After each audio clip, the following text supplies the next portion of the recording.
Media మిత్రులందరూ నమస్కారం.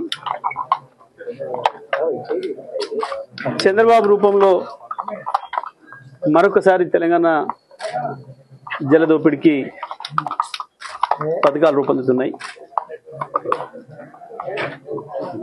గతంలో రాజశేఖర రెడ్డి కృష్ణను దూసుకపోతే ఇవాళ చంద్రబాబు నాయుడు గోదావరిని కూడా దోసుకొని పోయే ప్రయత్నాలు మొదలుపెట్టాడు. దురదృష్టం ఏమంటే తెలంగాణకు మొదటి నుంచి ద్రోహం చేసిన పార్టీలు కాంగ్రెస్, తెలుగుదేశంలో అయితే ఆ రెండింటి కలయికతో పుట్టిన హైబ్రిడ్ కలుపు ముక్క రేవంత్ రెడ్డి ఈ సమయంలో తెలంగాణకు ముఖ్యమంత్రిగా ఉండడం అనేది తెలంగాణ ప్రజల దురదృష్టం. ఉన్న తెలంగాణను తీసుకుపోయి ఊడగొట్టి ఆంధ్రాలో కలిపింది కాంగ్రెస్, వందలాది మందిని చంపింది కాంగ్రెస్. ఆ తర్వాత కేసీఆర్ గారు కొట్లాడి కాంగ్రెస్ను ఒప్పించి తెలంగాణ తెచ్చుకునే సందర్భంలో చివరి క్షణం వరకు అడ్డుపడింది చంద్రబాబు నాయుడు, తెలుగుదేశం పార్టీ.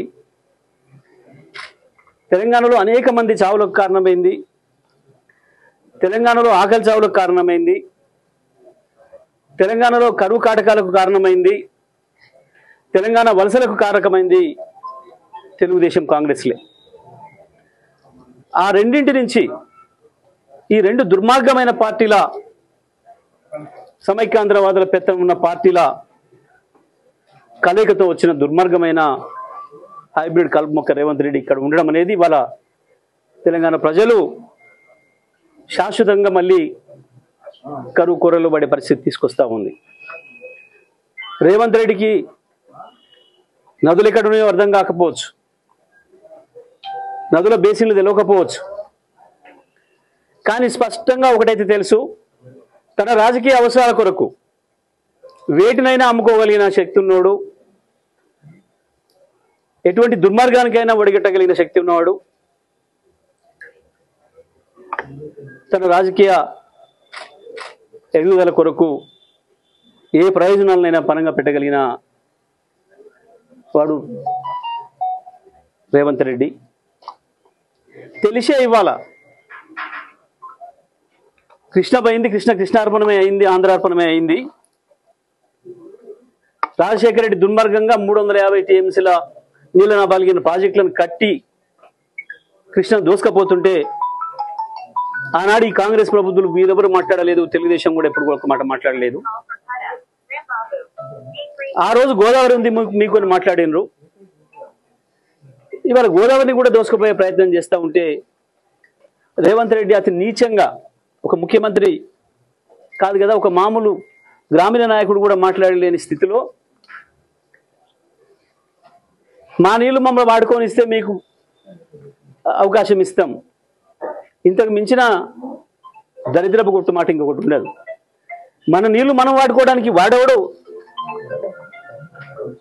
అవకాశం ఇచ్చేది, వాడేవాడు మనకు అనుమతి ఇచ్చేది. మనవి కదా నీళ్లు, మన హక్కులు కదా. ఎందుకు ఆ రకంగా రేవంత్ రెడ్డి ప్రాధేయపడుతున్నాడు? తన పదవిని కాపాడుకోవడం కొరకు తప్ప ఇంకొకటి కాదు. మోడీతో అక్కరుంది, మోడీతో అక్కర తీరాలంటే చంద్రబాబు నాయుడు కావాలి. కాబట్టి చంద్రబాబు నాయుడు తెలంగాణ ప్రజల్ని మొత్తం దోసుకపోయినా రేవంత్ రెడ్డికి బాధ లేదు, తన పదవి తను కాపాడుకుంటే చాలు. కానీ ఎట్టి పరిస్థితుల్లో కూడా ఈ దారుణాన్ని బీఆర్ఎస్ సహించదు, కేసీఆర్ సహించడు. కేసీఆర్ నడుం బిగిస్తే తప్ప, కేసీఆర్ మరొక ఉద్యమాన్ని ప్రారంభిస్తే తప్ప ఈ జలదోపిడి ఆపడం ఎవరి వల్ల కూడా కాదు. తప్పకుండా మళ్ళీ పాము మింగింది అనుకున్న తెలంగాణను ఏ పాముకు అర్థం కాకుండా బయటికి తీసుకొచ్చి, పాము నోట్ల నుంచి బయటికి తీసుకొచ్చి తెలంగాణకి ఏదైతే జీవితాన్ని ఇచ్చిండో మళ్ళీ అదే కేసీఆర్ నడుం బిగించాలి, తెలంగాణ నీటి హక్కుల్ని కాపాడాలి. నిజమే తొందరపడితే బాగుండదని సంవత్సరంలో ఓపిక పట్టిండు. తానే రాట్లాడు కేసీఆర్, వస్తాడు మాట్లాడతాడని మాట్లాడిన రేవంత్ రెడ్డి ఒక్కరోజు కేసీఆర్ వచ్చి మాట్లాడిపోతే నిన్న మొన్న ఏడుస్తున్నాడు, ఎప్పుడు ఏడుస్తున్నాడు. ఏదో పిల్లగాడు కొత్తగా వచ్చిండు కదా పోనీ అని అనుకోవట్లేడు. ఒకటే సభ కదా కేసీఆర్ పెట్టింది, ఒకటే రోజు కదా. ఇంకెన్ని రోజులు ఇస్తారు నీ అరాచక పాలనకి? ఇంకెన్ని రోజులు అవకాశం ఇస్తారు? తెలంగాణ హక్కుల్ని నువ్వు ఆంధ్రాకి అమ్మేస్తుంటే చూస్తే ఎట్లా కూర్చుంటారు కేసీఆర్ గారు? తెలియదా? సోయి లేదు. ముందే నేర్చుకొని రావాలి. పబ్లిక్లో పెట్టుకొని పరువు తీసుకొని దాని నుంచి బయటపడడం కొరకు కేసీఆర్ గారి మీద, హరీష్ రావు గారి మీద, కేటీఆర్ మీద, ఇంకోరి మీద బీఆర్ఎస్ పార్టీ మీద అవాకులు చివాకులు వేలి నీకు వంతవాడే మీడియాతో రాయించుకొని బయటపడతా అనుకుంటున్నావు రేవంత్ రెడ్డి. సాధ్యం కాదు. తెలంగాణ ప్రజల తిరుగుబాటు ఎట్లా ఉంటుందో చరిత్ర చాలా చూసింది. పెద్ద పెద్ద నియంతలే పోయినరు. ఇలాంటి చిన్న కుక్కమూతి పిందెలు తెలంగాణ ప్రజల చైతన్యం ముందట ఏం నిలబడలేరు. నీ భాషలనే కదా, నీ భాషలకు అర్థం కాకుండానే కదా తెలంగాణ తెచ్చింది కేసీఆర్. ఇవాళ దొంగ పోలీసు ఒకటైనట్టు చంద్రబాబు నాయుడుతో నువ్వు పొత్తు కలిసి తెలంగాణ ప్రజలకు చేస్తున్న ద్రోహం అంతా ఇంత కాదు. కానీ ఎట్టి పరిస్థితుల్లో కూడా బీఆర్ఎస్ పార్టీ అనుమతించదు. మోడీ, చంద్రబాబు, రేవంతుల కుట్రల్ని తిప్పికొట్టి తెలంగాణ ప్రజలందరినీ ఐక్యం చేసి తెలంగాణ హక్కుల్ని కాపాడడంలో కేసీఆర్ బతుకున్నంత కాలం ఏ ఇబ్బంది కూడా ఉండదు. కేసీఆర్ ఉండగా తెలంగాణ ప్రజలకి ఏ నష్టం కూడా రాదు. తప్పకుండా మళ్ళీ ప్రజలను ఐక్యం చేసి రాష్ట్ర సాధన ఉద్యమాన్ని ఎట్లా నడిపిండో మరొక ఉద్యమాన్ని నడిపైనా కృష్ణా, గోదావరి నదుల్లో మనకున్న పాట ప్రతి చుక్క నీళ్ళను కాపాడుతాడు కేసీఆర్, అందులో సందేహం లేదు. బీఆర్ఎస్ పార్టీ మరో పోరాటానికి కూడా సిద్ధమవుతుంది. రేవంత్ రెడ్డి నువ్వెంత దాచుకోవాలని చూసినా, తెలియదని నటించినా, ప్రజల ముందు కనబడేటట్టు నీళ్ళ గురించి బనకచెర్ల ఏ బేసిన్లు ఉంది, దేవాదుల ఏ బేసిన్లు ఉంది, కాళేశ్వరం ఎక్కడుంది అని నువ్వు ఎన్ని నాటకాలు ఆడినా నువ్వు చేసేది ప్రతిదీ కూడా కేవలం నీ పదవిని కాపాడుకోవడం కొరకే అనే విషయం ప్రజలందరికీ అర్థమవుతూనే ఉంది. ఏం సందేహం లేదు.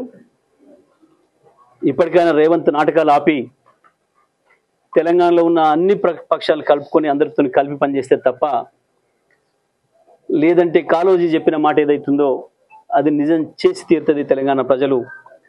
ప్రాంతేతరుడు ద్రోహం చేస్తే ప్రాంతం అవతలకి పారదోలుదాం, ప్రాంతం వాడే ద్రోహం చేస్తే ఇక్కడనే పాతి పెడదామని చెప్పిన కాళోజీ మాటల్ని తెలంగాణ నిజం చేస్తుంది. ఇలాంటి ద్రోహుల నుంచి తెలంగాణ తను కాపాడుకుంటుంది.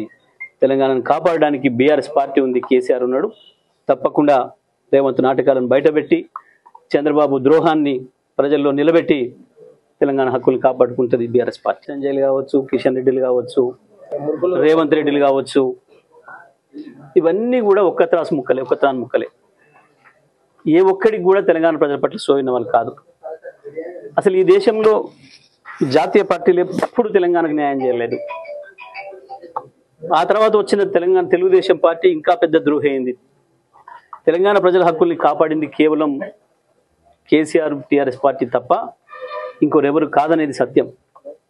తెలంగాణ ప్రజలు ఐక్యంగా ఉండి గులాబీ నీడలో ఉన్నంత కాలమే తెలంగాణ ప్రజలకు రక్షణ ఉంటుంది తప్ప, లేదంటే ఇటువంటి వస్తాయి. ఈ దుర్మార్గులు గెలిపిస్తే 8 మంది ఎంపీలను బీజేపీకి ఇచ్చినందుకు ఇవాళ తెలంగాణ ప్రజలకు వాళ్ళు ఇస్తున్న రిటర్న్ గిఫ్ట్ బనకచెర్ల రూపంలో చంద్రబాబుకు సహాయం చేయడం.